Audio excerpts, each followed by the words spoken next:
All right, welcome back with Lock and Wiley. D'Angelo Hall and DeQuell Jackson are back.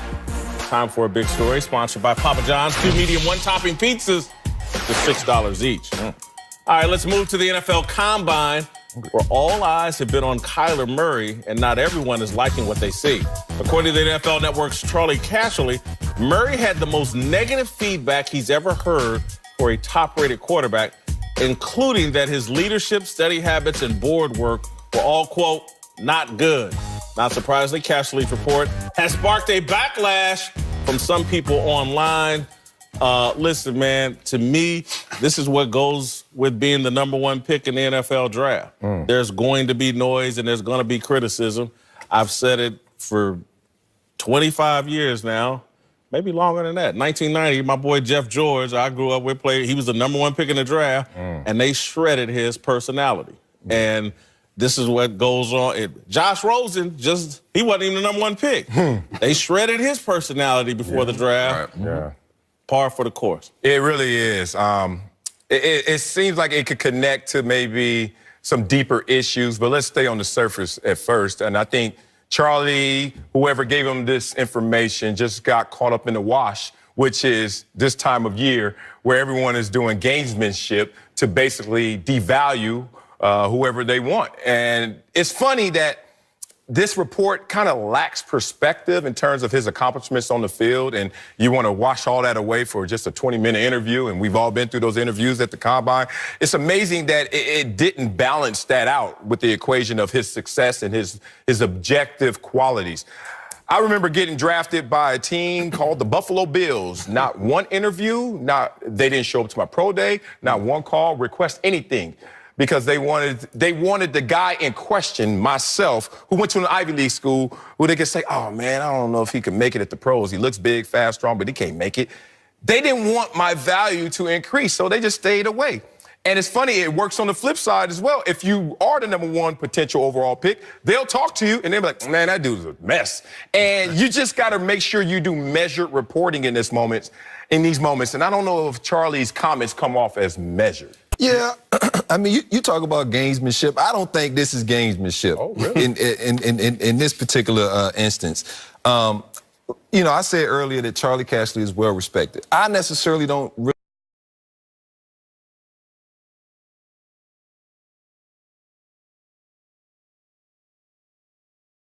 agree with some of the things Charlie Casserly says or his viewpoint on things.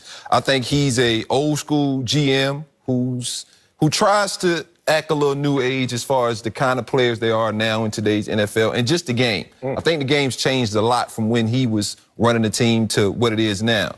With that being said, unless he can tell me exactly what team said what, I can't take Charlie's word for it, you know, because I've seen this kid play football and I've seen guys around him that know him better than Charlie and better than some of those teams. And I've seen players who were considered top draft picks, top 1 or 2, 3 in that particular order, go into an interview and turn it off because you're picking 25. So I don't really want to be here. I'm here because they say I have to be here, but, you know, I can turn it off and on. I mean, we've seen Kyler Murray do interviews where he's closed-lipped, where he is barely talking or he doesn't want to. And then I've seen him do interviews where he lights up the room. Right. And so for me, I think this is more so just Kyler Murray not really wanting to be in those interview rooms because he knows in the back of his head, I'm sorry, I almost said Lincoln Riley, but he knows Cliff Kingsbury is going to take him one anyway. Yeah, I think it's fishing season. It's fishing season right now. And all you guys hit on it.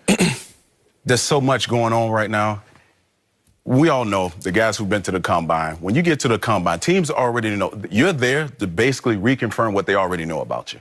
And is this some mystery report that 32 teams didn't know about? I don't think so. I just think it's far-fetched. I think it's just a story that can catch some bait.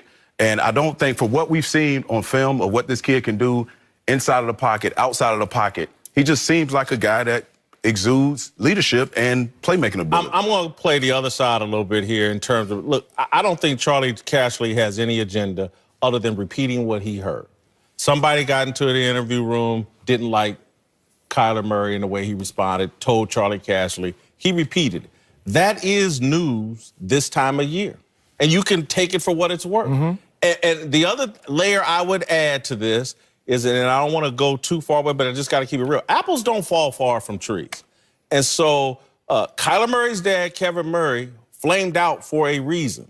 He was a bit of, these things that they're saying about his son were said about him. This dude was a 2-time All-American at Texas A&M that flamed out, should have had a pro career, but had some personality quirks. And I say apples don't fall from the tree because I'm a lot like my dad, man. And I don't like very many people. I don't like to be around very many people. And I got a low tolerance for dumb stuff, just like my father. Suffer no food. So it's apples don't fall from, and I think that's what they're saying here subtly through Charlie Cashley. You know what's funny? Lonzo certainly fell far from LeVar. I mean, he ain't the same. Rap album. Yeah, I'm not like my daddy. And if you meet my daddy, that tall scarecrow man was quiet. But you know what? It's crazy. You only repeat what you hear if you don't know any better. And that's where I thought the expertise of Charlie would kick in. And some people are taking shots at Charlie. Look, Charlie may be looking at it through the lens of, I think this quarterback is great. Remember he took David Carr? Okay, so if you're looking at it through the lens that he doesn't measure up in the room to a David Carr, maybe that's a positive. Who knows? But I'm not going to take all those shots, but I'm going to look at this film, and he's in the same place. Individual criticism, though, that he repeated that he didn't do well at the board, drawing up plays. Yeah. Right. And I'm going to tell you why that rings true to me. What? He only started for 1 year. Again, and there's a blueprint for successful NFL quarterbacks. The more games you start in the NFL, 3-4 years, the more likely you are to be successful in the NFL. And so college, the more games you start in college. And so I just look, Kyler Murray started for 1 year. That's a little bit of a red flag. Leadership, but what I would say to that is, man, if this kid played 1 year and he was able to do the things and he doesn't know much, man, when I coach him up, he's going to be amazing. Say it. I wouldn't take that as, oh, man, he dumb. He ain't going to be able to do nothing. I would take that more so, man, he is so raw. Wait till I get my hands on him as a coach to mold him into what I think he can be. Measured. Now, again, when you've got a Heisman Trophy and a father who's going to be right there with you, who's an expert on quarterbacks too, when you start talking about molding somebody, they got to be willing to be molded. And that's, I think, what they're raising questions about. Stick around. Later in the show, we'll give you our latest approval rating for Kyler Murray. Uncle Jimmy explained why the combine is culturally biased. Also coming up, LeBron's about to reach another historic milestone, but has this season actually dropped him below Kobe in the GOAT discussion? We'll get into that